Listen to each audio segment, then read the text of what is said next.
Mismong gabi bago ang aking kasal, dinalaw ko ang aking magiging biyenan. Sa pag-alis ko, naiwan ko ang aking alampay. Nang bumalik ako para kunin ito, doon mismo ako gumawangang biglang desisyon na ikansela ang kasal. Halos kalahati ng biyahe mula sa bahay ni Leo patungo sa inuupahan kong apartment sa Barangay South Triangle sa Quezon City nang bigla kong maalala ang alampay, bigla akong kinilabutan. Hindi ito dahil sa malamig na hangin ng gabi sa Maynila na pumapasok sa siwang ng bintana, kundi dahil sa alampay na iyon. Hindi ito isang ordinaryong alampay, kulay krema ito na may disenyong fesalig. Sa dulong kwelyo, matiyagang binurdahan ng aking ina ng dalawang maliliit na bulaklak gamit ang kamay, na parabang ibinuhos niya. Ang buong buhay niya ron. Bigla akong nakpreno, huminto ng biglaan ang mga gulong.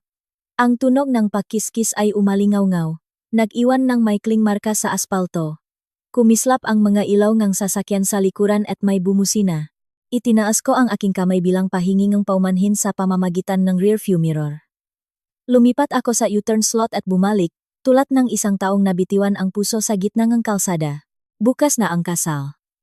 Sa oras na ito, dapat ay nasa bahay na ako at maagang natutulog para pagdating ng makeup artist sa hotel ng 8 ng umaga. Kailangan kong alagaan ang aking balat, ang aking hitsura. Panatilihing buhay ang pangarap na maging isang nobya. Ngunit pabalik ako ngayon sa bahay ni Leo para lang sa isang alampay. Mukhang katawa-tawa, hindi ba? Gayunpaman, sa puso ko, ito ang huling angkla na nag-unay sa akin sa aking ina, sa kanyang basbas, sa magandang kapalaran kung saan ibinuhos niya ang lahat ng kanyang pagmamahal. Bago ako umalis sa aming tahanan, ngumiti ang aking ina habang nanginginig na hinahaplos ang burda sa alampay. Aalis na ang anak ko bukas para pumunta sa bahayng kanyang asawa. Isuot mo ito para hindi ka ginawin. Binurdahan ka ni nanay ng 2 bulaklak na nanganghulugang kapayapaan at kaginhawaan. Iyon ang sinabi niya noong pagod na ang kanyang mamata at mahina na ang kanyang pahinga. Pumanaw ang aking ina 2 buwan na ang nakalipas sa isang gabing malamig tulad nito.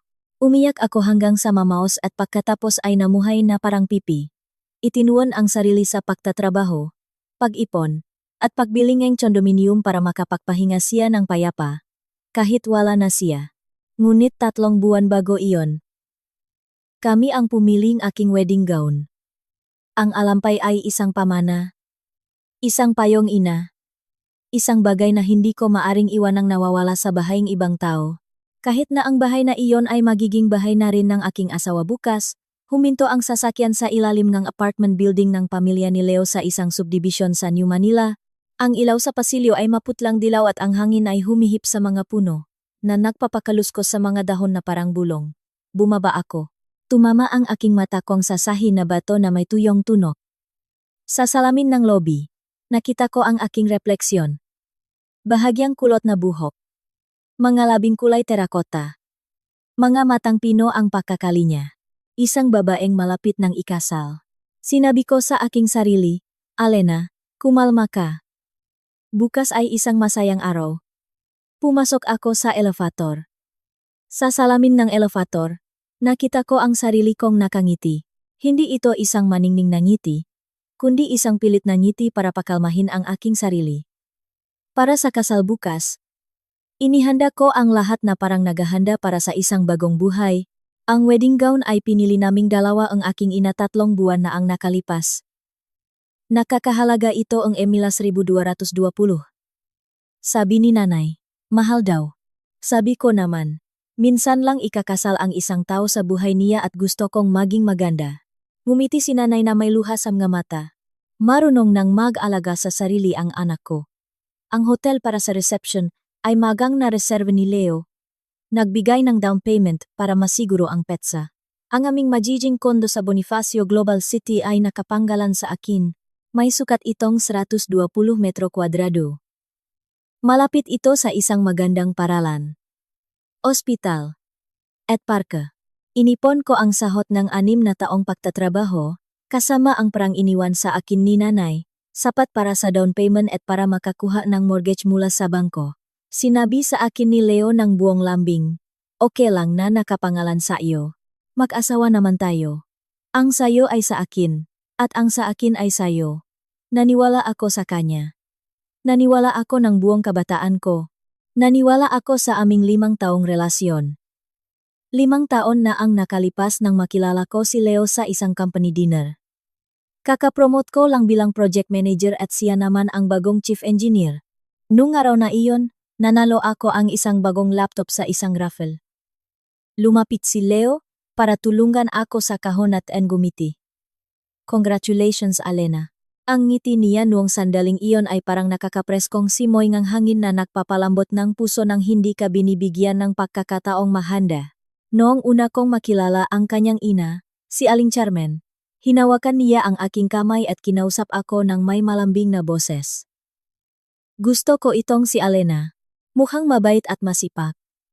Hindi tulad ng ibang babae ngayon na puro pagpapaganda lang ang alam. Marunong sigurong mag-alaga ng pamilya. Naantik ako sa narinig ko at inakala kong nakahanap ako ng mabuting pamilya ng mapapangasawa. Si Lia naman, ang nakababatang kapatid ni Leo, na noon ay nag-aral sa kolehiyo, ay tinatawag akong ate, masayang ikinukwento sa akin ang kanyang mapangarap, maplano, at sinasabing sa hinaharap ay gusto niyang sundan ang aking mayapak para maging isang independent na babae. Binilhan ko pa siyang nga libro tungkol sa career guidance bilang regalo.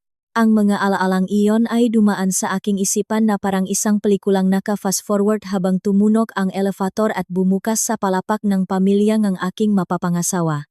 Lumabas ako sa pasilyo at umilaw ang mga motion sensor na ilaw. Sa harap ng pinto ng kanilang apartment, huminga ako ng malalim. Kailangan ko lang pindutin ang doorbell.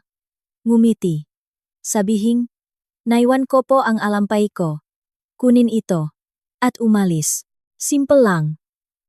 Itinaas ko ang aking kamay. Ang aking daliri ay nakabitin sa harap ng doorbell. At sa eksaktong sandaling iyon, isang tunok ang nanggaling sa loop. Ang boses ni Aling Carmen ay napakalakas, napakalinaw, na para bang may kausap sa telepono, walang pakialam kung sino ang makarinig. Si Alena ba kamo? Kaalis lang niya. Nako, ang paraan ngang pangiti niya sa akin. Nakakakilabot. Ang peke. Natigilan ako, ang aking daliri ay parang nagelo sa hangin. Isa pang boses ang sumabat. Masaya at may halong panunuya. Hay nako ma. Ang galing mong artista. Muntik na akong matawa sa harap niya. Napalunok ako. Nanlamig ang aking likod at isang tanong na walang saysay ang umalingaw-ngaw sa aking isipan. Bakit nila sinasabi iyon? Sa loop, humalahak si Aling Carmen. Ang tawangang isang taong nanalo sa isang laro ng baraha. Siyempre umaarte ako. Kung hindi ako arte, paano natin makukuha yung tsondo na yon? Nasa Begesi. Malapit sa magandang eskwelahan. 120 square meters. Ang tsondo na yon ngayon, hindi bababa sa 25 milyon. Alam mo ba yon? Napabuntong hininga si Lia na parang isang batang nakatanggap ng regalo. Pag kinasal na sila, magiging conjugal property na yon.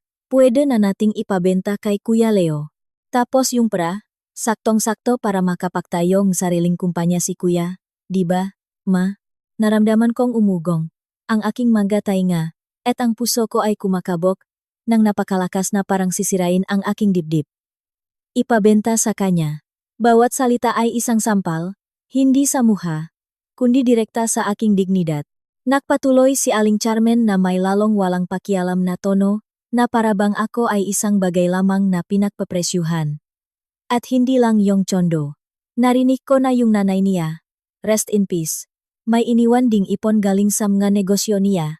Pagkatapos nilang ikasal, sabihin mo kay Leo na bolahin niya para ilagay sa kamay niya yung pera. At kung gusto ni Lia bumili ngotse o bahay, si mama na ang bahala. Sumandal ako sa pader ng kasilyo. Nanlambot ang aking nga binti. Isang malamig na pawis ang dumaloy sa aking gulugot at tumagos sa aking damit. Malamig na parang yelo. Sa aking isipan, ang matatamis na salita ni Aling Carmen noong araw na iyon ay biglang naging kasuklam-suklam.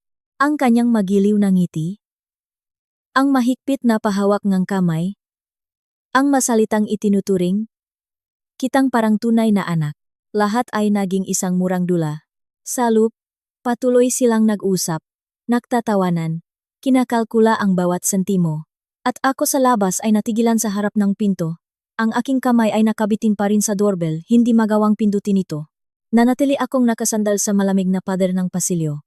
Pakiramdam ko ay bumaliktad ang buong mundo sa harap ng aking mga mata. Ang pintong gawa sa kahoy ay hindi bumukas. Ngunit ang mga salita mula sa loob ay tumagos sa aking mga tainga at bumaon ng malalim sa aking puso, mas matalas kaysa sa anumang saksak. Lumalabas na ang 5 taon ng pag-ibig. Mga hapunan kasama ang pamilya. Mga yakap. Lahat ay isang maingat na inorkestrang palabas kung saan ako ang pinaka-inosenteng bida. Sa loop, ang boses ni Aling Carmen ay patuloy na umaagos. Hindi alam na sa kabilang paninging pinto, ang kanyang magiging manugang ay nakikinig sa bawat pantik. Ah, isa pa, Lia. Sa kasal, tandaan mong umiyak ka ng kaunti. Sabihin mo kung gaano kamahal ni Leo ang ate mo. Kung paano niya ito inaalagaan. Para makitangan dalawang pamilya na si Leo ay isang responsableng lalaki na nagmamahal sa kanyang pamilya. Humagikgik si Lia.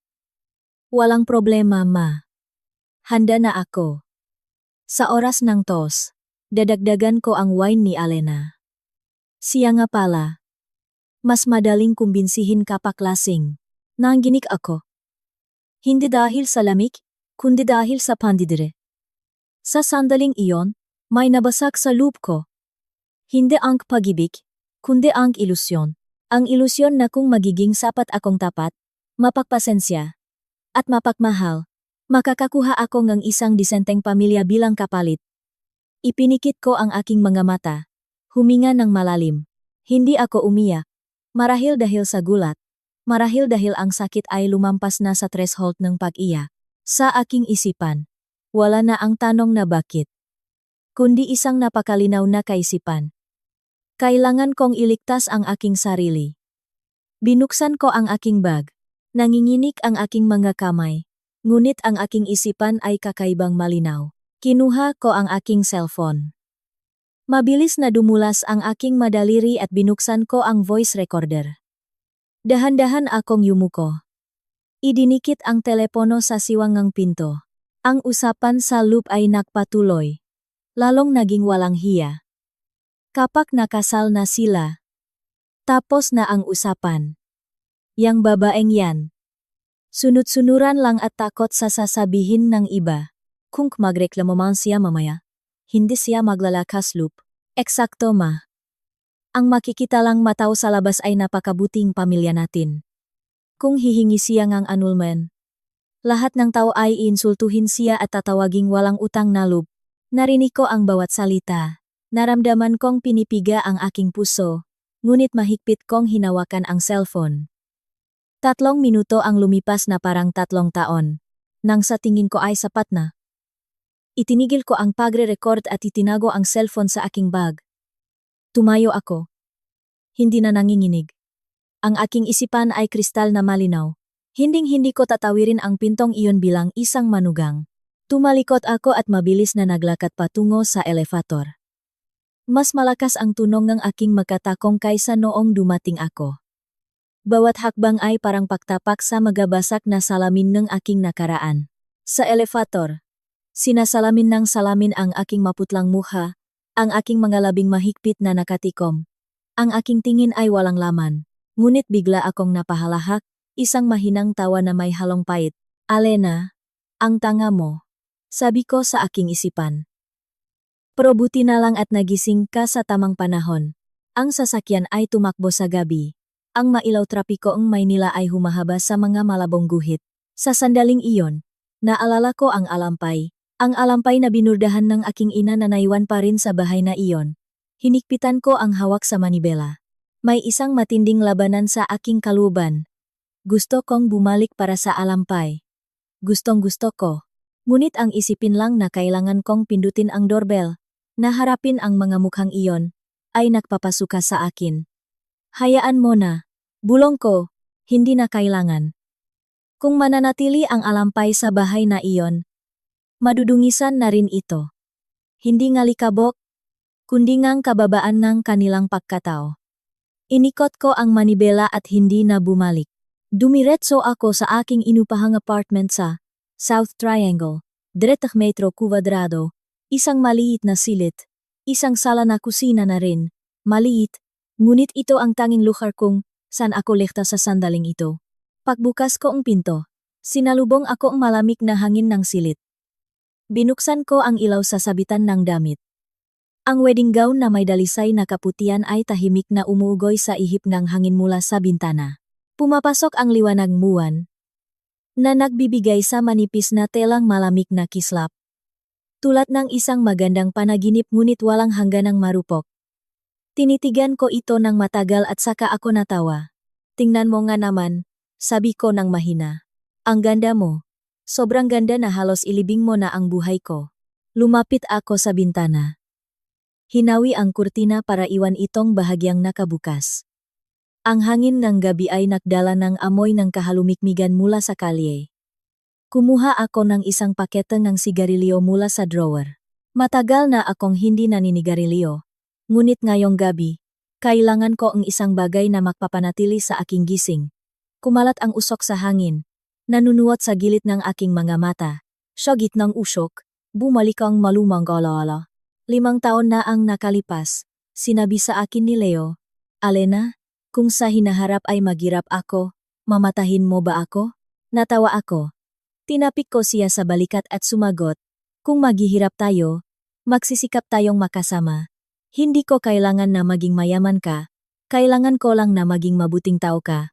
Sa pagbabalik tanaw, napaka-inosente ang aking sinabi. Ang mataong iyon ay hindi mahirap sa pera. Mahirap sila sa dignidad ng tao. Nag-vibrate ang cellphone. Nagpabalik sa akin sa katotohanan. Sa screen ay ang pangalan ni Leo. Tinitigan ko ito ng matagal. Hindi nagmamadaling sumagot. Sa wakas, pinindot ko ang pindutan. Alena, nakauwi ka na ba? Ang boses ni Leo ay kasing laming nati. Bakit hindi ka nag-text? Nag-alala ako. Sumandal ako sa pader. Na may boses na napakakalmado na maging ako ay nagulat. Nakauwi na ako. Pagod ka siguro ngayon. Ang pagbisita sa nanay ko ay nakakapagod din para sa iyo. Ang nanay ko. Halos matawa ako ng malakas. Oh, sagot ko ng walang gana. Tumawa si Leo. Gustong-gusto ka ni mama. Walang tigil sa pagpuri sa iyo. Alena, bukas na ang kasal natin. Pinagmasdan ko ang usok ni sigarilyo na naglalaho sa hangin. Leo, sabi ko ng dahan-dahan. May itatanong ako sa'yo. Sabihin mo, mahal mo ba ako? Sa kabilang linya. Nakaroon ng ilang sandaling katahimikan. Bakit mo naman tinatanong yan bigla? Tumawa siya ng may kaba. Siyempre mahal kita. Kung hindi kita mahal, bakit ako magpapakasal sa iyo? Okay, sagot ko. Nagtatanong lang, Alena. Huwag kang mag-isip ngang kung ano-ano. Normal lang nakabahan bago ang kasal. Matulog ka na ng maaga. Maaga pa tayo bukas. Sige, sabi ko at ibinaba ang tawag. Iniwan ko ang cellphone sa upuan. Wala akong naramdamang sakit sa puso, kundi lamig. Ang 3 minutong recording sa aking bag ay parang isang blok ang yelo. Ngunit ito rin ang tanging pumipigil sa akin na gumuho. Muli kong tiningnan ang wedding gown at pagkatapos ay tumingin sa paligid, sa aking malit na silid. Lahat ng ito ay itinayo ko gamit ang aking sariling makamay. Ang aking trabaho, ang aking pera, ang aking bahay, ang aking mapangarap. Walang problema, sabi ko sa aking sarili. Bukas, maring walang kasal, ngunit ito ang araw na magsisimula akong mabuhay para sa aking sarili. Halos hindi ako nakatulog ng gabing iyon. Hindi dahil sa pag-iyak o sa hindi may paliwanag na sakit, kundi dahil ang aking isipan ay masyadong gising. Nakakatakot na malinaw, bawat detalye, bawat parirala, bawat pekeng ngiti ang pamilya ni Leo ay nakmamartsa sa aking isipan tulad ang frame ang isang pelikula sa slow motion, paulit-ulit na binabalikan hanggang sa puntong hindi ko na matakasan. Ang pamilyar na kisamenge, inupahang silid, ang malabong dilaw na ilaw mula sa poste sa labas, ang tunog ng mga sasakyan sa kalye na unti-unting humihina. Nariyan lang ako, nakapatong ang kamay sa aking dibdib, nararamdaman ang regular na tibok ng aking puso. Kakaiba. Ang puso ay tumitibok pa rin. Buhay pa rin ako. ngunit wala na akong naramdamang kagalakan o pananabik para sa kinabukasan. Ang araw na dapat sana ay aking kasal. Umupo ako, binuksan ang ilaf sa desk at ang ilalim na drawer ng mesang kahoy. Sa loob ay isang folder na may mga dokumentong maayos na nakasalansan. Ang titulong tsondo sa begeche na nakapangalan sa akin, ang aking kontrata sa trabaho, ang aking mga payslip sa loob ng 6 na taon, at isang malit na brown na sobra. Sa loob nito ay ang bankart na iniwan sa akin ni nanay. Bahagyang nanginginih na hinaplos ng aking mga daliri ang sobra. Minsan, hinawakan ni nanay ang aking kamay, ang kanyang boses ay mahina ngunit napakalinaw. Alena, ingatan mong mabuti ang perang ito. Huwag mong sasabihin sa pamilya ng asawa mo. Hindi ako nagtitiwala. Noong panahong iyon, iwinaksi ko ang ideya. Natawa ako at sinabing masyado siyang nag-iisip. Ngayon, gusto ko lang bumalik sa sandaling iyon, yakapin ng mahigpit ang aking ina at sabihing, pasensya na, hindi ako naniwala sayo. Kinuha ko ang cellphone, isinwa ang earphones at pinatugtog ang recording. Si Alena ba kamo? Kaalis lang niya. Ang paraan ng pangiti niya sa akin, nakakakilabot. Umalingaw-ngaw ang boses ni Aling Carmen sa tahimik na silid, kasing linaw ngang isang hininga. Hindi ko pinabilis ang audio o pinatay ito, pinilit kong pakinggan ito hanggang sa dulo. Bilang isang paraan upang putulin ang anumang posibilidad na umatras. Nang matapos ito, pinatay ko ang telepono at iniwan ito sa mesa.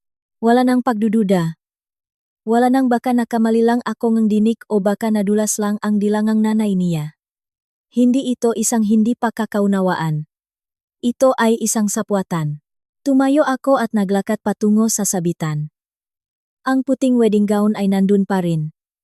Tahimik at dayuhan. Hinaplos ko ang malambot na tela at bigla akong nakaramdam ng pagnanais na pagtawanan ang kabalintunaan. Pasensya na. Bulong ko sa gown. Hindi mo kasalanan, nakamali lang ako ngang piniling taong makakasama. Maingat kong isinabit muli ang gown at bumalik sa mesa. Sa unang pagkakataon ng gabing iyon, binuksan ko ang laptop. Hindi para magtrabaho, kundi para hanapin ang numero ng telepono ni Tita Isabel. Si Tita Isabel ang pinakamatalik na kaibigan ni aking ina, isang abogada sibil. Noong nabubuhay pa si nanay, madalas pumunta si Tita Isabel sa bahay at laging sinasabi sa akin, ang batang ito ay kailangang maging matatag. Huwag kang magpapaapa kahit kanino. Tumingin ako sa orasan. 3:00 ng madaling araw. Huminto ang aking kamay sa screen. Nag-alinlangan akong ilang segundo at nagpasya na isara ang laptop. Hindi pa ito ang tamang panahon. Kailangan kong mag-isip ng malinaw. Kung ikakansela ko ang kasal, ano ang mangyayari? Magagalit ang pamilya ni Leo. Magbubulungan ang makamag-anak ang makabilang panik. Magtatanong ang aking makaibigan at katrabaho. May mga maawa ba? Sisisihin ako ng iba, at huhusgahan ako ng iba. Ngunit kung hindi ko ito ikakansela, mawawala ang aking bahay, ang aking pera, at lahat ng respeto sa aking sarili. Kung ikukumpara doon, ano ang halaga ng masismis? Tinanong ko ang aking sarili ng isang simpleng tanong. Kung buhay ang aking ina, ano ang gugustuhin niyang gawin ko? Ang sagot ay dumating ng mas mabilis kaysa sa inaasahan ko. Gustong aking ina na mabuhay ako. At maging tapat at mabuti sa aking sarili. Nagsimula nang lumiwanag ang langit. Isang mahinang liwanag ang pumasok sa pagitan ng mga kurtina, na nagbibigay sa silid ng kulay abo na tono. Tumayo ako at nagpunta sa banyo. Ang malamig na tubig sa aking mukha ay nakatulong sa akin na magising ng tuluyan. Nang tumingin ako sa salamin, napansin kong nagbago ang aking tingin. Hindi na ito inosente o mapangarapin. Tanging kalmado at determinasyon na lamang ang natira. Okay, sabi ko sa aking sarili, gawin na natin to. Nagsuot ako ang malinis na damit pang opisina, puting blusa, itim na slacks, at ang aking buhok ay nakatali. Hindi ang wedding gown, hindi ang damit ng bida sa isang kasal, kundi ang kasuotan ng isang taong lulutasin, ang pinakamahalagang bagay sa kanyang buhay. Nagtimpla ako ng barako. Ang pait nito ay kumalat sa aking dila, ngunit nakakaginhawa. Sa aking isipan, ang nga hakbang na dapat gawin ay malinaw na nakalatag. Unang hakbang, ipahayag ang pagkansela ang kasal. Pangalawang hakbang. I-block ang makontak para maiwasan ang emosyonal na manipulasyon. Pangatlong hakbang. Humingi ng tulong sa isang abogada para protektahan ang aking mga ari-arian at dignidad. Malinaw mayos, walang paligoy-ligoy. Nag-vibrate ang cellphone. Isang mensahe mula kay Leah. Alena, matulog ka ng mayos ha. Bukas. Kailangan mong maging pinakamagandang nobya sa buong mundo. Binasa ko ang text at ngumiti. Isang tapat na ngiti, wala ng pait, kalmado. Naisip ko, bukas, gising na gising ako. Hindi, sagot ko. Iniwan ko ang telepono. Binuksan ang WhatsApp at hinanap ang pangalan ni Leo. Ang kanyang profile picture ay larawan pa rin naming dalawa na masayang nakangiti sa aming biyahe sa Palawan noong nakaraang taon. Tinitigan ko ang larawan ng ilang segundo. At saka nagtip. Salita bawat salita. Leo. Kanselado na ang kasal. Wala nang kasalang magaganap. Wala akong idinagdag na paliwanag. Walang pagsisisi. Walang tandang padamdam. Ipinadala ko ito. Lumitaw ang double check. Kumabog ang aking puso at pagkatapos ay bumagal. Isang kakaibang pakiramdam ngang ginhawa ang bumalot sa akin, na parabang natanggal ang isang malaking bato sa aking nga balikat. Kaagad na nagsimulang mag-vibrate nang walang tigil ang cellphone. Mga tawag mula kay Leo. Pagkatapos ay mula kay Aling Carmen. Pagkatapos ay mula kay Leah. Tiningnan ko ang screen at buong kalmadong pinatay ang telepono. Hindi dahil sa takot, kundi dahil alam kong anumang sabihin nila ngayon ay walang katuturan. Ang mga taong iyon ay walang pakialam sa katotohanan, kundi sa kanilang sariling nga interes lamang. Umupo ako sa silya, pinapanot kung paano nagsimulang magliwanag ang maunang sinag ng araw sa silid. Nagsisimula ang isang bagong araw, hindi ang araw ng aking kasal, kundi ang araw kung kailan pinili kong bawiin ang aking buhay. Huminga ako ng malalim, binuksan muli ang cellphone, at hinanap ang numero ni Tita Isabel. Tita Isabel, sabi ko nang may sumagot sa kabilang linya. Ang aking boses ay paus ngunit matatag. Kailangan kong tulong mo. Agad. Nakaroon ng ilang segundong katahimikan. Pagkatapos, ang tono ng abogada ay naging seryoso. Sabihin mo. Alena. Anong nangyari? Tumingin ako sa bintana, sa malumang bubong na naliligo na sa sikat ng araw. Hindi na ako magpapakasal, sabi ko. At kailangan kong protektahan ang iniwan sa akin ni nanay. Dumating si Tita Isabel sa aking maliit na apartment ng umaga na. Nakasuot siya ng kulay abong suit, ang kanyang buhok ay nakatali sa isang bun. At bagaman seryoso ang kanyang mukha, ang kanyang tingin ay napakainit. Pagkapasok, mabilis niyang tiningnan ang paligid, huminto sa wedding gown na nakasabit sa sulok, at saka tumingin sa akin. Okay ka lang ba? Tumango ako na may bahagyang ngiti na hindi na nanginginig tulad ng kagabi, kundi nagpapahiwatig ng isang dipangkaraniwang kalmado. Okay pa ako. Hindi pa ako naging ganito kalinaw mag-isip. Hindi na nagtanong pa si Tita Isabel. Iniwan niya ang kanyang bag. Umupo sa harap ko.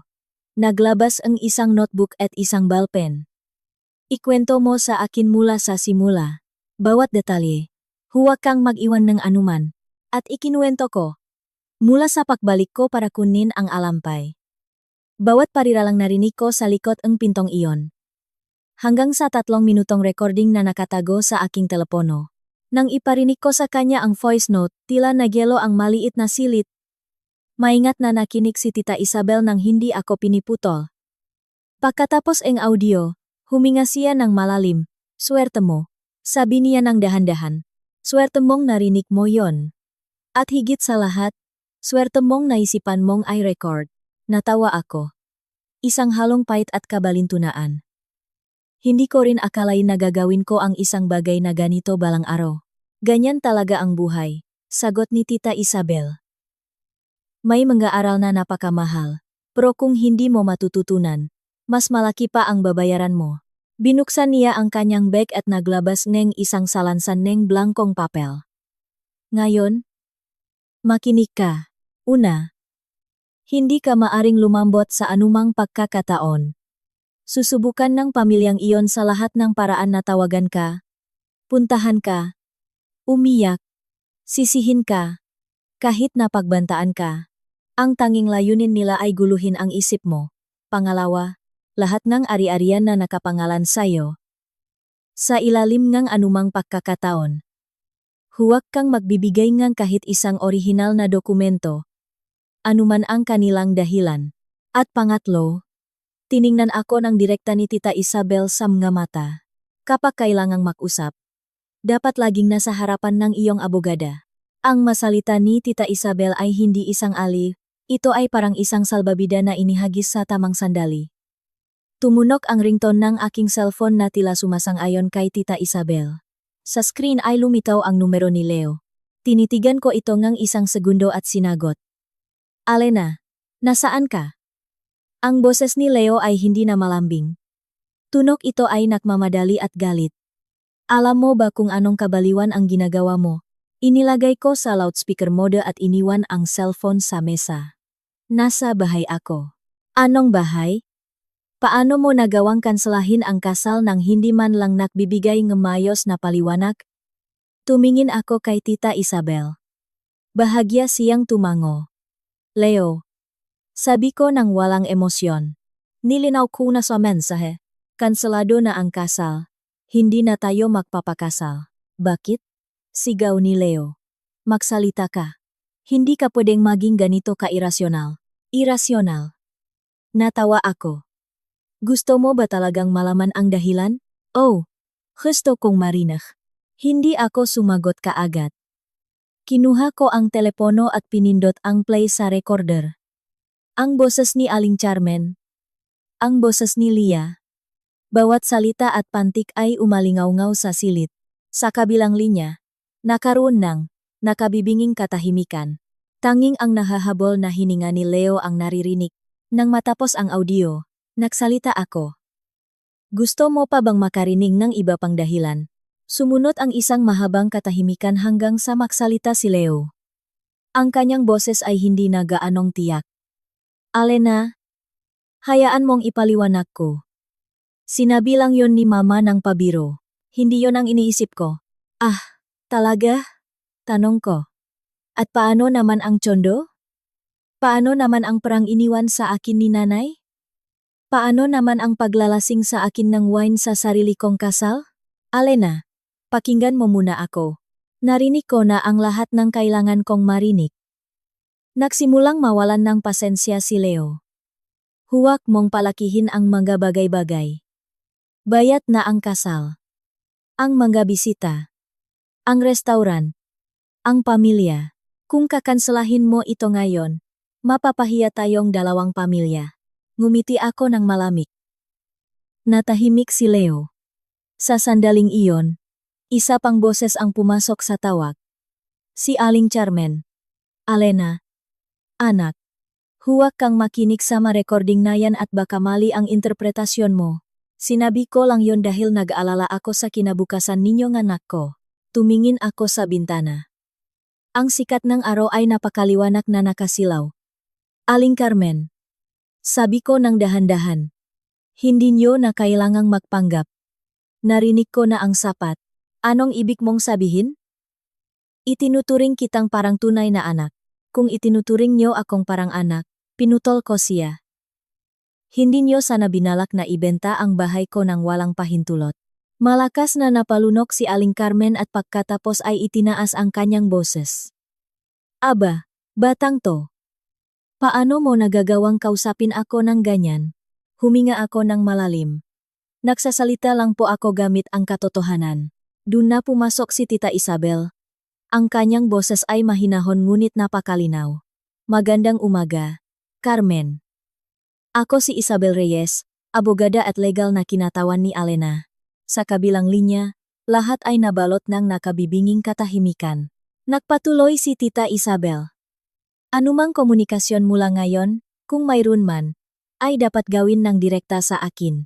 Anumang kilos ang pagbabanta, paninirang puri, o pagtatangkang kumuha ang hindi sa inyo ay maayos na itatala at haharapin sa legal na paraan. Lumipas ang mahabang sandali bago muling magsalita si Leo. Ang kanyang boses ay kapansine-pansing mas mababa. Alena. Gusto mo ba talagang dalhin ito sa ganitong punto? Tinitigan ko ang telepono. Hindi ko ito dinadala sa anumang punto. Huminto lang ako sa tamang panahon. Ibinaba ko ang tawag. Ang silit ay bumalik sa katahimikan. Ngunit hindi na ito isang mabigat na katahimikan tulad ng kagabi. Ito ang ginhawa na sumusunod sa isang malaking bagyo. Tiningnan ako ni Tita Isabel na may kislap ngang pagmamalaki sa kanyang mamata. Napakagaling ginawa mo. Bumaksak ako sa upuan, huminga ng malalim. Tita Isabel, sabi ko, hindi ako gaanong malungkot tulad ng inaakala ko. Siguro dahil nagising ako sa tamang panahon. Tumingin ako sa wedding gown at sa unang pagkakataon, wala akong naramdamang panghihinayang. Kailangan ko ang tulong mo sa isa pang bagay. Lahat ng parang hiniram sa akin ng pamilya ni Leo sa mga nakaraang taon, gusto kong ibalik nila. Tumango si Tita Isabel.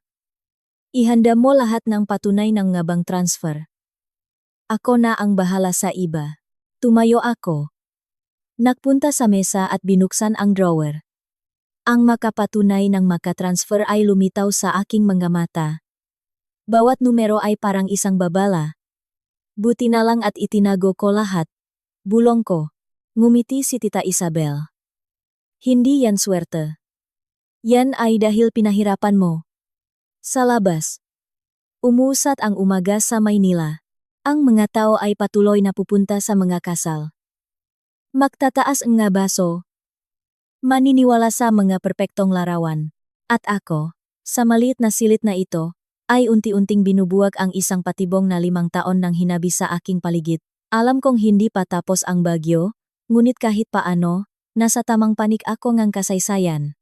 Matapos ang tawag ng umagang iyon, ang aking 30 metro kwadradong apartment ay biglang naging isang war room. Inilapit ni Tita Isabel ang isang silya sa mesa, binuksan ang kanyang laptop, at inayos ang mapapel sa mamaayos na tumpok. Nagtimpla ako ngang mas maraming kape. Inilagay ito sa harap niya. At umupo sa tapat. Walang nagsasalita ngang nga walang kabuluhang bagay. Nagtatrabaho kami tulad ng 2 taong lumulutas ng isang komplikadong mathematical equation, kung saan ang solusyon ay ang aking kapayapaan ng isip sa hinaharap. Ibigay mo sa akin ang lahat ng bank slips, sabi ni Tita Isabel, na may matatak na boses. Mas detalyado, mas maganda. Tumango ako at binuksan ang folder na inihanda ko kagabi.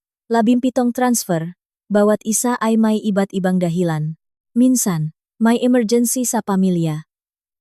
Minsan, kailangan ni Lia na magbayad ng matrikula sa universidad.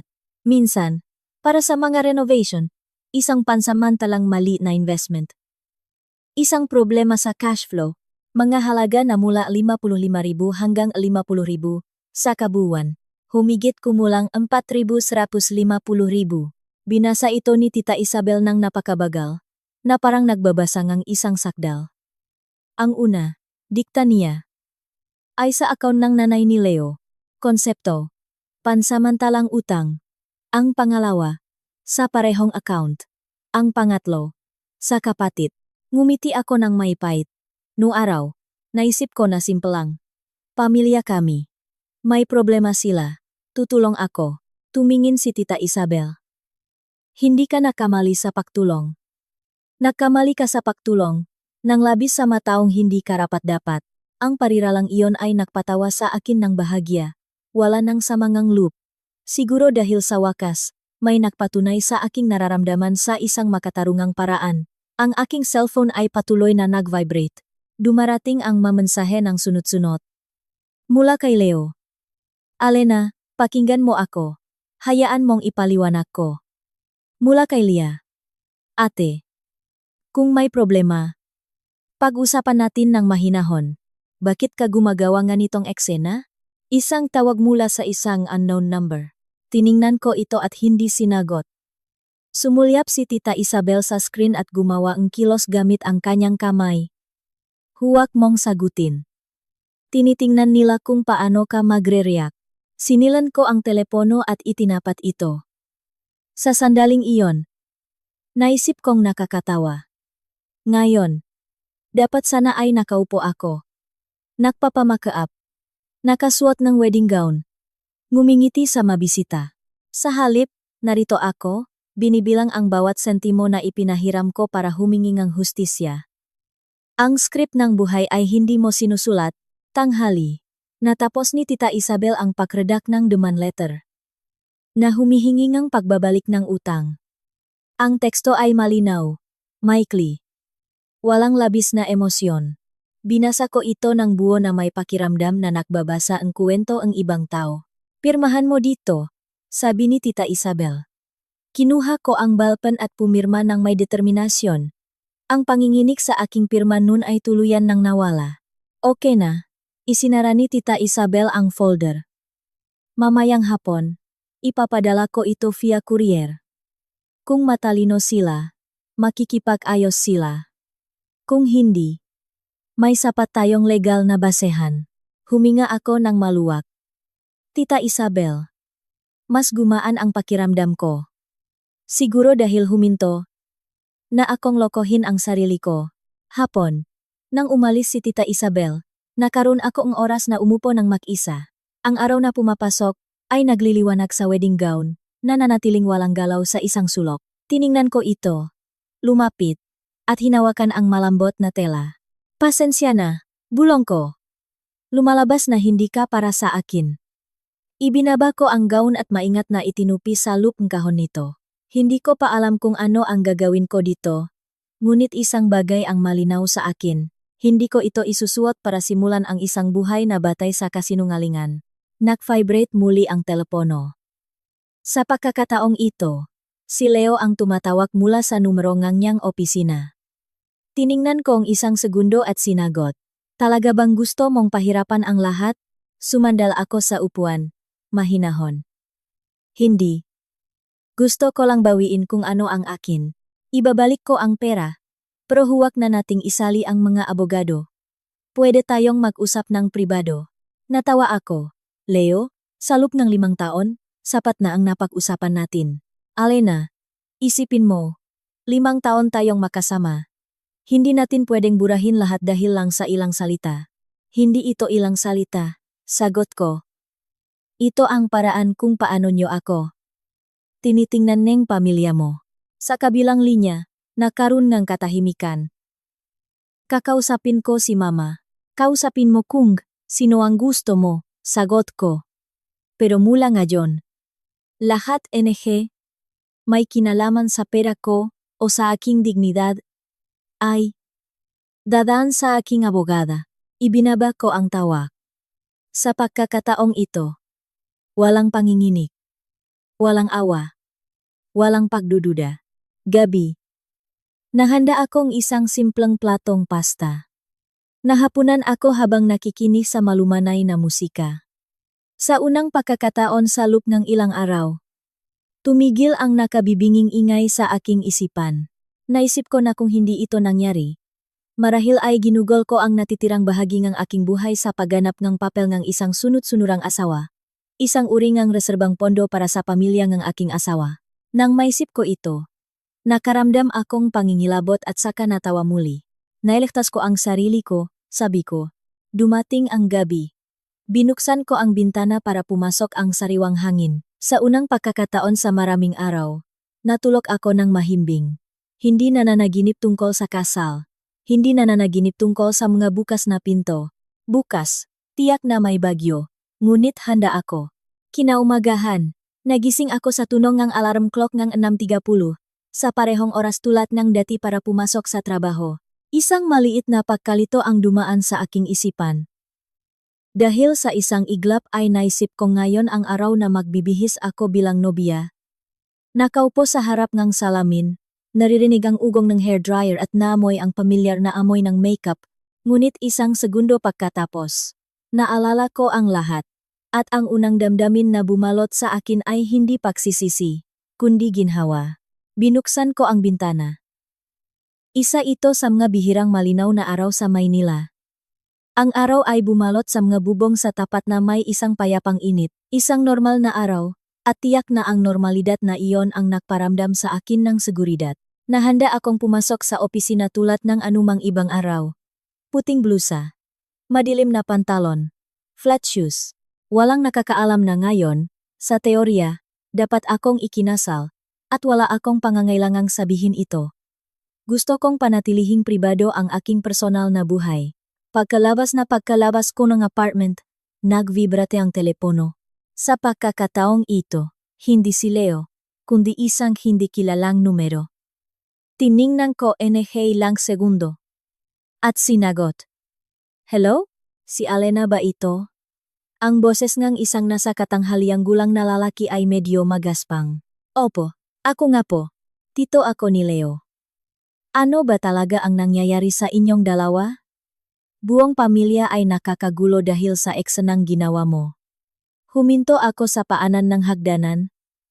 Nakasandal sa rehas. Anong bersyon po ang gusto niyong marinig? Ang totoo, Hija, ang pag-aasawa ay isang seryosong bagay. Kung may problema, inaayos yan sa lupang pamilya. Para saan ang iskandalong ito? Ngumiti ako. Tama po kayo.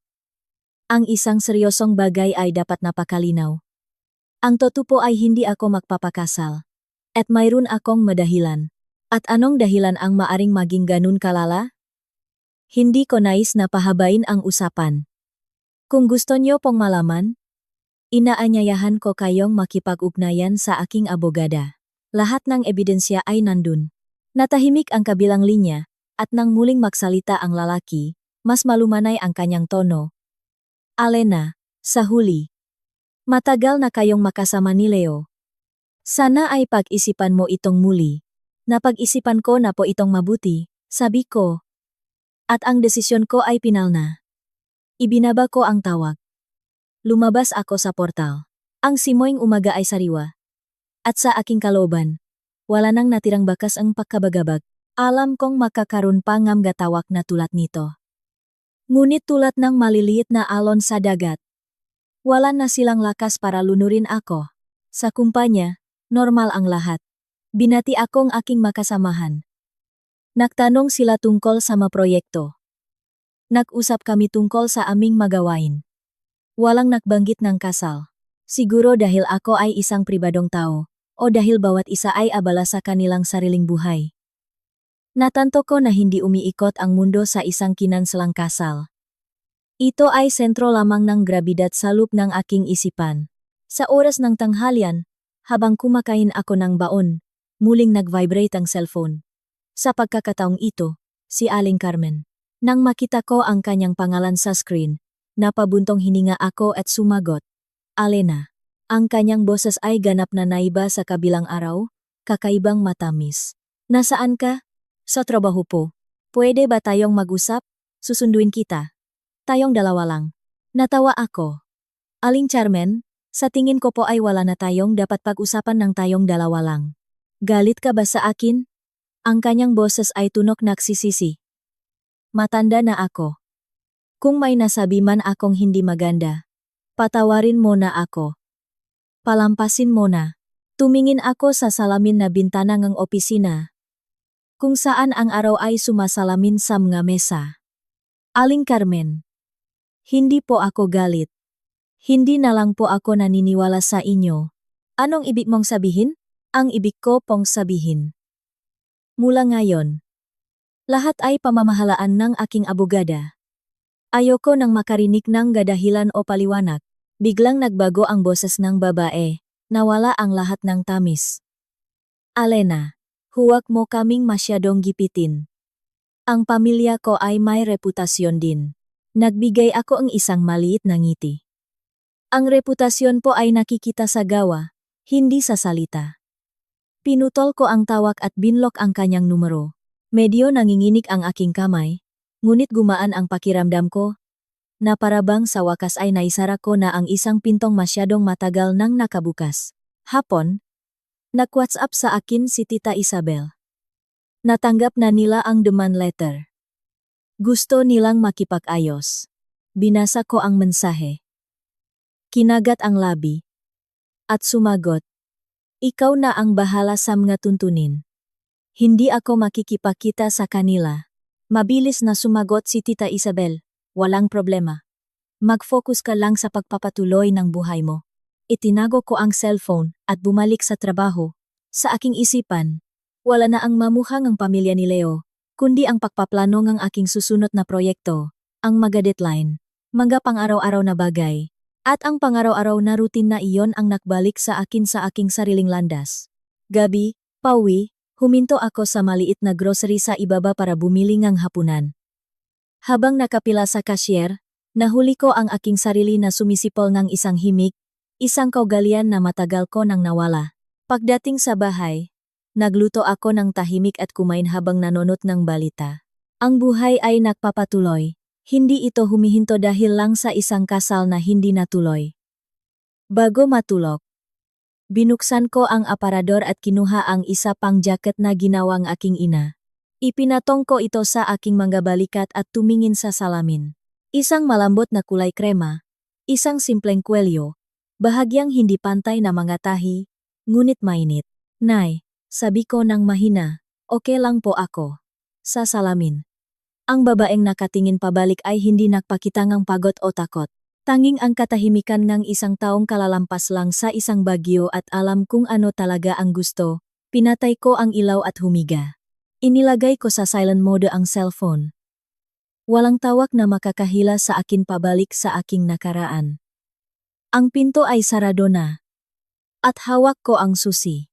3 araw matapos kanselahin ang kasal, nangyari ang aking inaasahan hindi sa pamamagitan ng direktang komprontasyon, kundi sa pamamagitan ng ngasismis at bulungan na sumisingit sa matawag, sa matingin, o sa mga tanong na tila inosente ngunit tumutusok na parang karayom. Noong umagang iyon, kaupo ko lang sa aking mesa sa opisina nang lumapit ang isang kasamahan, ang kanyang boses ay kalahating mausisa. Kalahating maingat. Ay, Alena. Narinig ko may nangyari raw nitong weekend. Okay lang ba lahat? Tumingin ako at ngumiti ng mahinahon. Oh, kinansela ko ang kasal. Nanlaki ang kanyang mga mata. Talaga? Biglaan? Hindi kami para sa isa't isa. Kaya mas mabuti nang itigil. Sagot ko. Natahimik siya ng ilang segundo at saka tumango ng nag-iisip. Sabagay. Tama ka. Ang kasal ay panghabang buhay. Bumalik siya sa kanyang upuan.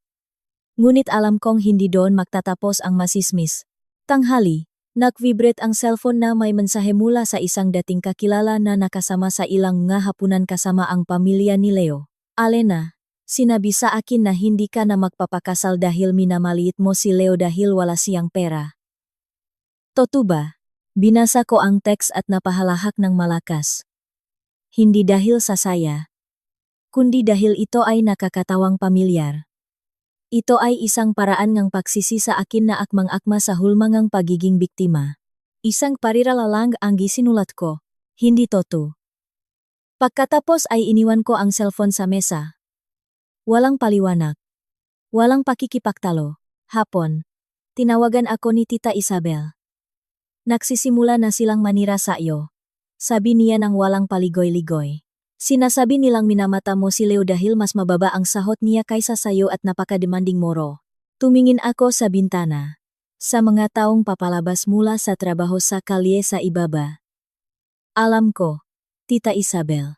Gusto mo bang maglabas ako ng pahayag para sayo? Umiling ako, kahit hindi niya ako nakikita. Huwag muna. Ayokong pumatol. Napag-isipan ko na. Ang mananiniwala sa akin ay hindi kailangan ng paliwanag ko. Ang nga hindi maniniwala sa akin anuman ang sabihin ko. Napabuntong hininga si Tita Isabel.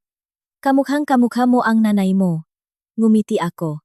Iyon mismo ang sinabi sa akin ni nanay sa isang pagkakataon na siya ay hindi naintindihan. Sa masumunod na araw, mas mabilis kumalat ang sismis kaysa sa inaasahan ko. Ang ilan ay direktang nagtatanong sa akin sa WhatsApp. Ang iba ay nagpapaligoy-ligoy. Ang iba ay tumitingin lang sa akin ng may ibang mga mata. Isang paraan lamang ang pinili kong harapin ito, mamuhay ng normal. Pumasok sa trabaho sa tamang oras, magsumiteng nga ulat. Ayusin ang aking nga pagpupulong na parang walang kasal na sumabok. Sa hapon, nakluluto ako, nakbabasa ng libro, nakehersisyo ng bahagya. Ang buhay ko ay hindi na diskaril dahil sa isang tsismis. Sa ilang mapakataon, kapag mag-isa ako, tinatanong ko ang aking sarili kung hindi ko ba dapat linawin ang lahat. At pagkatapos ay naalala ko ang mamatangganit ni Aling Carmen sa likod ng pinto. Ang tawa ni Lia habang pinag-usapan ang aking kondo sa BGC. Ang 3 minutong malamig na recording na iyon. At doon ko nalaman na ang aking kasalukuyang katahimikan ay hindi isang kahinaan, kundi pagmamahal sa sarili. Isang gabi, nakatanggap akong tawag mula kay Leo. Ibang numero. Ngunit nakilala ko ang kanyang boses pagkasagot ko. Alena. Ang kanyang boses ay nagpapahiwatig ng matinding pagod. Gusto ko lang magtanong ng isang bagay. Sabihin mo sa akin. Totoo hindi mo ako minahal? Sumandal ako sa upuan, pinapanot kung paano tumalbok ang dilaw na ilaw ngang lampara sa dingding. Minahal kita ng sobra. Kung gayon, paano mo nagawa? Nagawa ko, pinutol ko siya. Pero hindi ko kayang magpatuloy na magmahal ng pikit mata. Natahimik ang kabilang linya. Alena, sabi niya sa isang mahinang tinig. Ngayon ko lang napagtanto ang pagkakamaling nagawa ko. Huminga ako ng malalim. Nakamali ka man o hindi, Leo, sa puntong ito, pareho lang. Talaga bang hindi mo ako bibigyan ng isa pang pagkakataon? Umiling ako. May mga pinto na kapag isinara, ang muling pagbubukas ay magdudulot lamang ng mas maraming sakit. Hindi na siya nagpumilit. Natapos ang tawag sa katahimikan. Nang gabing iyon, wala akong naramdamang kalungkutan o paghihiganti. Naramdaman ko lang na may isang puwang na nagbukas sa aking dibdib na malapit ng mapuno ngang kapayapaan. Ilang araw pagkatapos, ibinigay sa akin ni Tita Isabel ang balita. Pumayag silang ibalik ang pera. Hahatiin nila ito sa 3 hulog na 150,000 bawat isa. Ang unang hulog ay idedeposito nila sa susunod na linggo, sabi niya. Hindi sila maklalakas loob na mantala. Tumango ako kahit nasa telepono kami. Salamat, Tita Isabel. Gusto mo bang makipagkita sa kanila para pirmahan ang kasunduan? Hindi ako sumagot kaagad. Pirmahan mo na lang sa ngalan ko bilang aking legal na kinatawan. Sige. Ibinaba ko ang tawag. Nanatili akong nakatayo ng matagal sa tabingang bintana. Sa labas, nagsisindi na ang nga ilaw ngang lungsot. Lahat ay nagpapatuloy. Kahit na may mga personal na bagay na nasisira. Sa sandaling iyon, natanto ko na mula nang kanselahin ko ang kasal. Hindi pa ako umiyak dahil sa pagkawalan ni Leo. Umiyak lamang ako para sa bersyon ng aking sarili na nakamali sa pagtitiwala. At nang mawala ang bersyon na iyon ng aking sarili, natuyo na rin ang mga luha. Kung may magtatanong sa akin kung masakit na pag-usapan ka ng masama, sasabihin kong oo. Ngunit ang sakit na iyon ay hindi sapat na malakas para hilahin ako pabalik sa isang lugar kung saan hindi ako nararapat. Binuksan ko ang aparador, kinuha ang kahon na naglalaman ng wedding gown, at nang hindi pa ito binubuksan, iniwan ko ito doon. Lahat ay nangangailangan ng panahon, pati na rin ang pagpapakawala sa mga bagay-bagay. Umupo ako sa kama. Binuksan ang isang maliit na notebook at isinulat ang isang linya. Ang katahimikan ay hindi nangangahulugang kahinaan. Nangangahulugan ito na sapat ka, nang malakas para hindi na kailangang patunayan ang anuman sa kaninuman. Isinara ko ang notebook at pinatay ang ilaw. Sa labas, patuloy na tumatakbo ang mga sasakyan at ang buhay ay patuloy na maingay. Ngunit sa aking maliit na silid, natututo akong tumayo sa gitna ng mga tsismis. Kamit ang aking sariling makapa, lumipas ang linggong iyon sa isang payapang ritmo, na parabang binagalan ng Maynila ang takbo para bigyan ako ng oras na huminga. Pumasok sa trabaho sa umaga, umuwi sa hapon, at sa pagitan ng mega pamilyar na kalye, nagsimula akong mapansin ang isang mahalagang detalye. Wala na ang bigat sa aking dibdib. Sa halip, isang tahimik na kawalan ang pumalit, hindi nakakatakot, may hahalintulad sa isang silit na nilinis matapos ang maraming taon ng pagiging puno nga lumang gamit. Biyernes ng hapon, habang tinatapos ko ang lingguhang ulat, nakvibrate ang cellphone. Isang abiso mula sa bangko, maikli, walang emosyon, ngunit pinatigil ako ang ilang segundo. Minamahal na kliyente. Nakatanggap ka ang isang transfer na 850,000.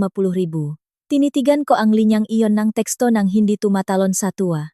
Hindi bumubuntong hininga sa sobrang kagalakan o nagdiriwang. Naramdaman ko lamang ang isang napakasolemne, Napakatibay na damdamin, tulad ng isang taong naglalagay ng isang ladrilyo sa eksaktong lugar kung saan ito nararapat. Tumawag kaagad si Tita Isabel. Nailipat na ang unang hulog. Tamang-tama sa oras. Naging pungtual sila. Oh! Sagot ko. Salamat, Tita Isabel. Anong nararamdaman mo? Naisip akong isang segundo. Normal lang. Bahagyang natawa si Tita Isabel. Kung gayon, napakaganda niyan. Ang normal ay nangangahulugang hindi ka na nakatali sa pera. At hindi ka na nila hawak sa lik. Ibinaba ko ang tawag, sumandal sa likod ng aking upuan, at pinakmasdan ang tanawin mula sa bintana. Huling bahagi ng taon. Mababa ang maulap. Malungkot ang liwanag. Isang kasamahan ang dumaan sa harap ng aking mesa at may ngiting na komento. Mukhang gumaan ang pakiramdam mo ngayon?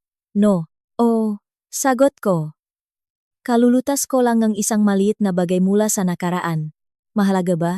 Oh, ang matutong bumitaw. Ngumiti ako. Hindi na siya nagtanong pa. Tumango lang siya bilang isang kilos ang pakikiramay at umalis.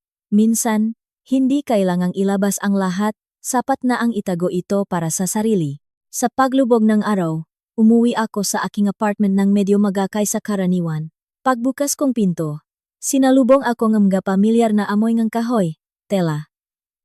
Isang buhay na ginawa gamit ang aking sariling mga kamay. Binuksan ko ang ilaw, umupo sa desk, pumasok sa bank app, at muling tiningnan ang balansa. Hindi para tingnan ang anuman, kundi para kumpirmahin sa aking sarili na bumabalik na ang mabagay-bagay sa kanilang orihinal na landas.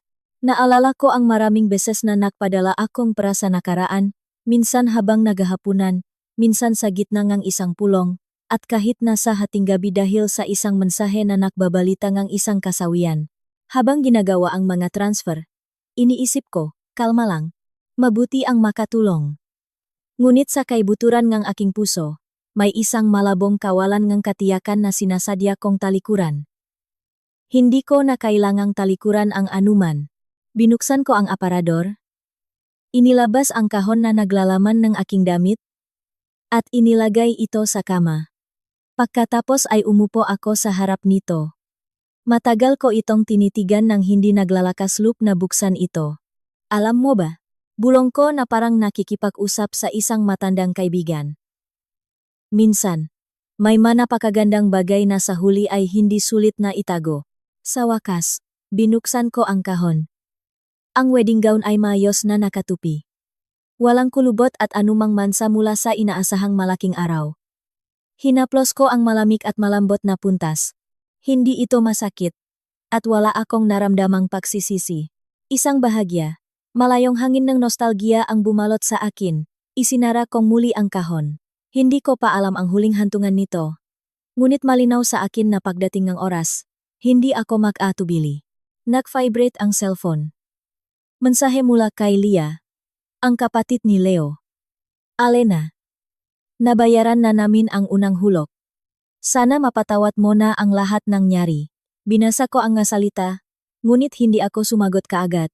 Makalipas ang ilang minuto, isang parirala lamang ang isinulat ko. Ang pagbabalik ng pera ay isang obligasyon, hindi isang pabor. At pagkatapos ay binlock ko rin ang kanyang numero. Walang labis na salita, walang puwang para sa mga walang saysay na dialogo. Sa katapusan ng linggo, naglinis ako ng husto sa bahay. Hindi dahil sa kalinisan, kundi para alisin ang mabagay na may bigat ng nakaraan. Ang binili ko na may ideyang ilipat sa magiging tahanan namin. Isinasantabi ang bawat hindi kailangang bagay. Unti-unti, nababawasan ang aking pasanin. Tanghali, habang nililinis ko ang estante, nakakita ako ng isang lumang larawan. Isang kuha mula sa aming unang biyahe sa Palawan ni Leo. Parehong may malalaking ngiti. Ang buhok ay ginugulo ang hangin. Nang makita ko ito, wala akong naramdamang galit o lungkot. Tanging isang kurot ng awa para sa mga bida sa larawang iyon. Dahil sa sandaling iyon, kumbinsido sila na ang katotohanan ay mas simple kaysa sa tunay na anyo nito. Inilagay ko ang larawan sa isang sobre at itinago ito sa pinakamalalim na drawer, nang hindi ito pinupunit o sinisira. Hindi kailangang wasakin ang maalaala. Sapat na ang hayaan silang magpahinga. Nang gumabi, umupo ako sa aking maliit na balkonahe na may isang tasang tsa sa ilalim ng aking mapaa. Isang korong nga batang naglalaro. Isang komersyal na ingay. Mga makinangang motorsiklo ang pinakakaraniwan at makalupang tunog. At sa unang pagkakataon sa maraming araw, naramdaman kong bumabalik ako sa tunay na diwang ng buhay na ito. Huminto na akong lumutang sa pagitan ng kung ano ang nakaraan at kung ano ang maaring nangyari. Naisip ko ang aking ina, ang payo niyang alagaan ang aking pananalapi at protektahan ang aking sarili. Noon, hindi ko lubos na naunawaan ang kahalagahan nito. Ngayon, Nay, bulong ko sa hangin. Hindi na po ako magiging dahilan ng inyong pag-alala. Isang init ang bumukal mula sa aking dibdib. Hindi isang pagsabong ng kaligayahan, kundi isang matatak na kapayapaan. Gabi, humiga ako sa kama, binuksan ang cellphone, mabilis na tiningnan ang mga balita, at agad itong nilok. Nawala na ang ugali kong compulsively na pagtingin sa screen. Naghihintay kung sino ang tatawag. Ang buhay ko ay huminto ng umikot sa matao mula sa nakaraan. Bago matulog, binuksan ko ang kuwaderno at isinulat ang mensaheng ito. Bumabalik ang pera, ngunit ang mahalaga ay huminto ng maglakbay ang puso. Pinindot ko ang switch ng ilaw. Binalot ng kadiliman ang silid tulad ng isang hindi nababagong kapsula. Kung saan ang aking ebolusyon ay umusbong sa ibang paraan. Hindi gaanong mabilis, ngunit hindi may kakailang mas matatak. Isang eksaktong buwan matapos mabigo ang kasal. Napagtanto ko na ang ilang masugat ay hindi nangangailangan ng oras para magilom, kundi ng katotohanan para pigilan ang pagdurugo. Ang aking pang-araw-araw na buhay ay bumalik sa isang kilalang ritmo. Walang kaguluhan at drama. Matatag.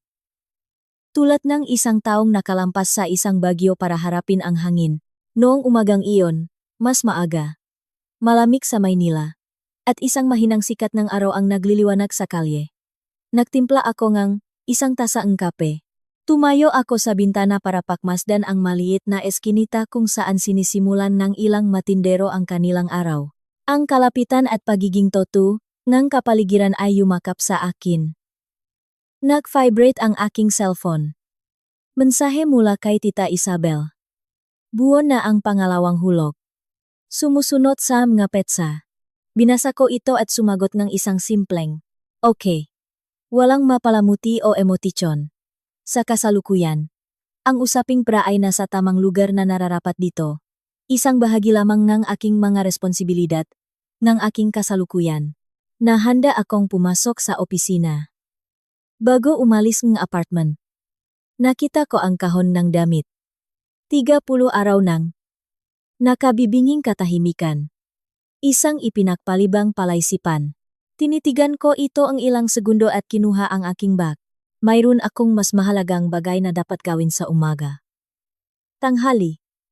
Sinagot ko ang tawag ng isang kalapit na charity organization. Nangongolekta sila ng damit pangkasal para sa mga nobiyang may problema sa pananalapi. Sinabi sa akin ngang babae ng walang pamimilit. Ibinaba ko ang tawag, umupong sandali, at gumawa ng pinal na desisyon. Sa pagtatapos ng aking oras sa trabaho, nagmadali akong umuwi, kinuha ang damit, at inilagay ito sa mesa sa sala. Sa unang pagkakataon, binuksan ko ito ng may buong kapanatagan. Nagniningning pa rin ito. Walang bahid, bagaman wala na ang buhol na nabubuo sa aking lalamunan nun. Inayos ko ito sa loop ng isang malaking bag. Naglakip ako ng isang maikling sulat na isinulat ko mismo. Bago pa ang damit na ito, buong puso kong inaasam na ang sinumang magsusuot nito ay magtamasa ng isang marangal at tunay na pag-aasawa. Walang pirma. Hindi na kailangan. Ako mismo ang nagdala nito sa charity shop. Isang napakabatang resepsyonis ang sumalubong sa akin. Nang makita niya ang damit, namangha siya. Nako po. Bago pa ito. Oh! Ngumiti ako. At dahil hindi ko na ito kailangan, nag-atubili ang babay. Talaga po, hindi kayo nang hihinayang na ibigay ito.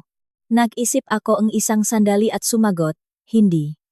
Maswerte akong naitago ko ang isang bagay na mas mahalaga. Lumambot ang kanyang mga mata. Paglabas ko, Napansin kong nagsisimula ng dumilim at nagsisindi na ang mga ilaw sa kalsada. Sa halip na makaramdam ng kalungkutan, naramdaman ko ang isang nakakaginhawang pakiramdam na hindi madaling ipaliwanag, tulad ng isang taong nagbabalik ng pangarap ng iba para maging ganap na may-ari ng tunay na buhay. Gabi? Isang mensahe mula sa isang matandang kaibigan. Wow! Narinig kong ibinigay mo na ang damit. Ang tapang mo naman. Natawa ako sa keyboard at sumagot. Higit sa tapang. Ito ay pag-alis ng hindi kailangang pabigat. Nakdakdak ang aking kaibigan ng isang nakangiting icon. Sa weekend na ito, iniimbitahan kitang mag-relax sa isang out-of-town trip para makalanghap ng sariwang hangin. Agad akong sumagot ng Nang nakalok na ang aparato, nag-isip ako tungkol sa aking sarili ilang linggo na ang nakalipas. Hirap na nakikipagbuno sa pag-ibig, mga responsibilidad, at ang aking matinding takot sa pakawala. Ang aking kasalukuyang sarili ay hindi naman mas matalino. Hindi ang pinakaalisto sa mundo. Ngunit hinaharap ang problema ng hindi nawawala sa sarili. Nang gabing iyon, tumawag si Tita Isabel para ipaalam na malamang na matatapos na nila ang mabayarin sa mga darating na araw. Pagkatapos niyan, tapos na ang kabanatang ito, sabi niya. Oo naman, Tita Isabel. Magaling ang trabaho. Nagpapasalamat ako. Wala yan kumpara sa tiniis mo, natawa siya. Ngumiti ako ng may kasiyahan. Tita Isabel. Sabi ko. Hinihiling ko na huwag mo nang ipaalam sa akin ang anumang tungkol sa pamilyang iyon sa anumang dahilan. Saikha. Walang problema. Pinutol ko ang tawag. Pinatay ang ilaw. At sa kadiliman ng silid, nawala ang palaging pangitain ng bahagyang nakabukas na pinto at ang mamapanuyang tawa sa aking likuran, na nagbigay daan lamang sa pare-parehong tunog ng aking pahinga. Sa umagang sumunod, isinuot ko ang alampay na may burda ng aking ina at lumabas. Ang pagod at hindi perpektong pagkakaburda ay ganap na bumalot sa akin. Siguraduhin mong lahat ng ginagawa mo ay nagpaparangal sa iyong sarili. Sa huli, walang manggapagkakamali. Ang aking mapaniniwala ay buo. Marahil ay hindi natuloy ang isang malaking kasal na may puting damit. Ngunit sinimulan ko ang isang paglalakbay kung saan wala nang ibang magdidikta sa aking sariling kaligayahan. Sa pagunita sa nangyari, nakaramdam ako ng malalim na pasasalamat sa gabing iyon bago ang kaguluhan. Sa siwang ng pintong iyon. Sa 3 minutong iyon. Kung hindi, marahil ay binayaran ko ito sa buong buhay ko. Matapos alisin ang damit mula sa apartment. Ang aking mga gawi. Sa halip na mawalan ng laman, ay nakaroon ng isang matibay na kahalagahan. Marahil mula sa sandaling alisin ko ang ulap ng isang sapilitang pagsasama, nakita ko kung gaano katiyak at malinaw ang hinaharap na naghihintay sa akin. Lunes. Pumasok ako sa malawak na conference room. Hawak ang mga malalaking dokumento. Ang diskarte kung saan ako nakipagtulungan, na naantalan ng isang quarter, ay ang pangunahing layunin ng kumpanya. Dati, ipinapasa ko ang aking pangunahing papel sa aking dating kasintahan kapag nagpaplano kami ng aming kasal. Na nangangatwiran na kung ano ang mabuti para sa aking magiging asawa, ay makakabuti rin para sa akin. Ngumiti ako nang may panunuya sa aking pagiging inosente. Ang superior sa harap ay sumulyap sa kanyang mesa. Sinabi niya, Alena, ikaw ang magsasalita sa presentasyon ngayon. Opo, sir. Sabi ko nang hindi kumukurap. Hinaharap ang manumero na nakapaskil sa malaking screen. Sa aking trabaho, nakilala ko ang isang komportableng kapaligiran. Nasa aking elemento ako. Walang mga artipisyal na palamuti. Walang belo. Ang aking halaga lamang ang kailangan. Inilahat ko ang aking mga ulat ng hindi nag-atubili. Nilinaw ang mga tanong ng administrasyon na may eksaktong mga solusyon. At isang manager ang patuloy na tumatango habang nagsusulat ng mga tala. Nang matapos ang pulong, tinapik akong aking supervisor sa balikat. Isang napakahusay na pagganap. Sabi niya, ginawa ko lang po ang trabaho ko. Ngumiti ako. Ang pahinga sa tanghalian kasama ang grupo ay sinalakay ngam nga usisang tanong. Sinabi sa akin, bulong ng isa sa aking makasamahan. Sinabi sa akin na dumadaan ka raw sa mahihirap na sandali kamakailan. Ibinaba ko ang aking kutsara sa tray, bahagyang pinipigilan siya. Hindi ko ito tatawaging mahihirap na sandali. Nang malaman ko ang toto, pinreno ko agad bago pamaging sakuna. Ang kasamahan na sandaling natigilan ay umamin. Ang pahinto ng walang takot kapag kinakailangan ay bagay para sa mga kahangahangang tao. Nalaman ko na hindi laging handang manghusga ng malupit ang mundo. Ang ilan ay nakakakita kapag may isang taong bumabangon at nakpapasya na huwag ng masyadong manggulo. Sa dapit hapon, nakpadala ng mensahe si Tita Isabel. Tapos na lahat. Natanggap ko na ang mga resibo. Ang usaping ito ay ganap ng tapos na. Walang kaba. Mabilis akong naktip. Mabuti. Sa parehong oras, tinawagan ko ang numero ngang isang dating kaibigan ng aking ina. Matagal na akong hindi nakikipag-usap. Aling Rosa, magandang araw po. Si Alena po ito. Ay, Alena. Hija, ang tagal na. Mayos ba ang lahat? Opo, sagot ko. Tumawag po ako para itanong kung naitago niyo pa po ba ang ipinatago sa inyo ng nanay ko nun. Isang sandaling katahimikan. Pagkatapos ay nagsalita siya. Oh, Alena, yung maliit na bayong, matagal nang iniwan sa akin ng nanay mo yon. Nariyan pa rin, hindi nagalaw. Nakaramdam akong bikik sa aking lalamunan. Opo, mahina kong sabi. Nang katapusan ng linggo, nagtungo ako sa aming lumang gusali. Ito ang tipikal na eskinita sa Maynila kung saan ako lumaki.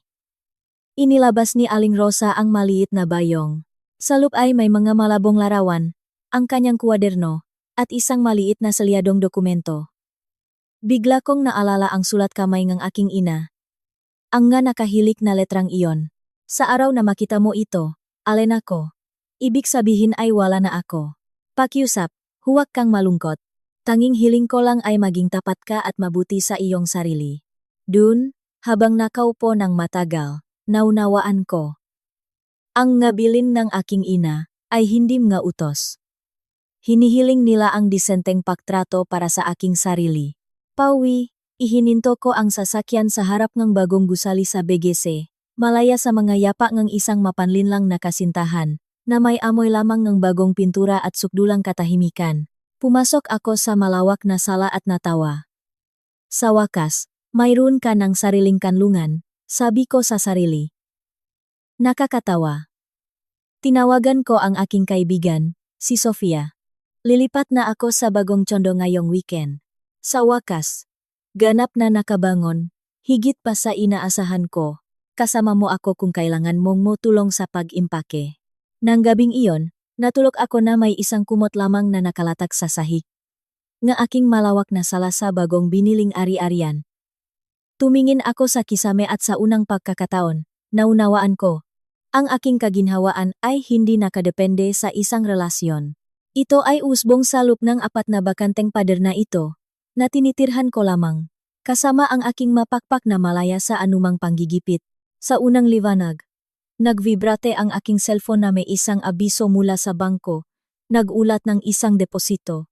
Ang huling 150,000 mula sa aking dating kalbaryo. Huminto ako sa aking pag-isip. Pinatay ang liwanag ng cellphone. Malaya na sa hindi nakikitang tali. Walang nakabitin. Sa balkonahe, nagtimpla ako ang isang tasa ang mainit na kape. Pinapanot ang maingay na takbo ang buhay. At ang aking mangga pag-aalinlangan na paano kung ay huminto. Ngayon ay may malinaw at matatak na mga paninindigan. Marahil ay tinalikuran ko ang isang magarbo at engrandeng kasal. Ngunit sinimulan ko ang isang paglalakbay kung saan hindi ko na kailangang yumuko bilang kapalit ng mapekeng yakap. Itinapon ko ang minanang damit, isinuksok ang aking magabagong susi sa kandado, natiyak na nakmamarkang ang isang pagtatapos sa mga nakaraang panahon. Ang simula ay naghihintay sa labas. Ang paglipat sa bagong lokasyon sa Bonifacio Global City ay sumakop sa aking mga nakaraang linggo. Unti-unti akong nasanay sa pakiramdam ng pamumuhay ng walang kasama sa malawak na espasyo. Ang sikat ng araw na bumabaha mula sa isang panig patungo sa isa pa. Ang malalawak na bintana, na nakmamarka ng malinis na mga linya. Walang nga pagbaluktot. Walang nga mapilit na abiso. Walang makatanong na naktako nga paksisiyasat. Sa mga unang araw, hindi ako nakakatulog ng mahimbing. Hindi dahil sa pagkabalisa, kundi dahil ang aking isipan ay umaangkop sa bagong hangin. Ngunit pagkatapos ng ilang pagsubok, nakaranas ako ngang kaya-aya at mahimbing na pagtulog. Malaya sa mamulto o makuwento ngang aking lumang bukas na pinto sa pagsasapwatan. Nagluluto ang almusal sa umaga. Humihinga ng malalim. Ang walang tigil na kabisera ay nagpapatuloy sa kanyang ingay. Gayunpaman, sa aking kalooban, pinili ko ang pag-iisa. Ang korporasyon ay tumigil na sa kanilang masismis tungkol sa maipinagpalibang kasal, na nagtutuon ng lakas sa ma-propesyonal na proyekto. Napagtanto ko ang simpleng katotohanan. Walang sinuman ang magpapatigil sa orasan dahil sa mga sakuna ng pusong wasak. Isang araw, ipinatawag ako sa mas mataas na opisina. Alena, pinag-iisipan ang mga direktor na bigyan ka ng mas malalaking responsibilidad. Tataas ang hinihingi sa iyo. Ngunit kasama nito ang mga malalaking pag-angat kung magtatagumpay ka. Ang alok na ito ay parang musika sa aking pandinig. Kaya mo ito. Ngumiti ang aking boss bilang tanda ng tagumpay. Nagtitiwala akong handa ka na. Ikaw ang perpektong pagpipilian. Sa labas ang opisina, naramdaman kong kumakabog ang aking dibdib. Hindi dahil sa takot, kundi dahil sa isang malaking kagalakan na matagal ko nang pinigilan.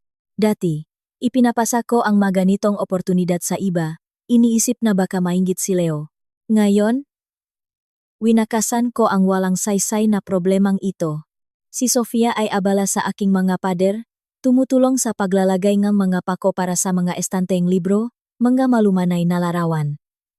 Nag-usap kami habang nagtatrabaho, nagbago ka na talaga, ano? Sabi niya habang hawak ang screwdriver. Bakit mo nasabi? Wala ka ng pabigat. Bulong niya sa pagitan ng matawa. Dati, parang pasan mo ang mundo dahil laging iniisip na ang kasiyahan ng iba ay ang sarili mong kaligayahan. Ngayon, ano ang nakikita mo ngayon? Ngayon, nakikita kong ang pagtataksil sa sarili ay isang malaking pagkakamali na hindi mo napapayagan. Ang maganitong pahaya ay hindi na nangangailangan ng mahabang paliwanag. Nang sumunod na holiday, pumunta ako upang bisitahin ang puntot ng aking ina. Naglagay akong nga simpleng bulaklak. Matiyagang nakikipag-usap. Wala ng luhang dalam hati. Nakikipag-usap tungkol sa mga pang-araw-araw na bagay. Ang aking trabaho, ang aking bahay, ang mapakaing inihanda ko. Nay, bulong ko, sa puntong ito, matatag na ako. Hinaplos ako ang hangin, ang kaluskos ang nga dahon, na itinuring kong isang paborableng tugon. Pauwi, huminto ako sa isang grocery store para bumiling nga kailangan. Sa pila sa cashier, nakita ko kung paano gumuhit ang isang hindi napapansing ngiti sa aking mukha. Isang araw, habang nagbabasang libro, nakatanggap akong isang text mula sa isang hindi kilalang numero. Alena, gusto ko lang sanang humingi ng tawad sa'yo. Tinitigan ko ito. Walang galit, walang pahihiganti, walang awa. I-slide ko ito para burahin.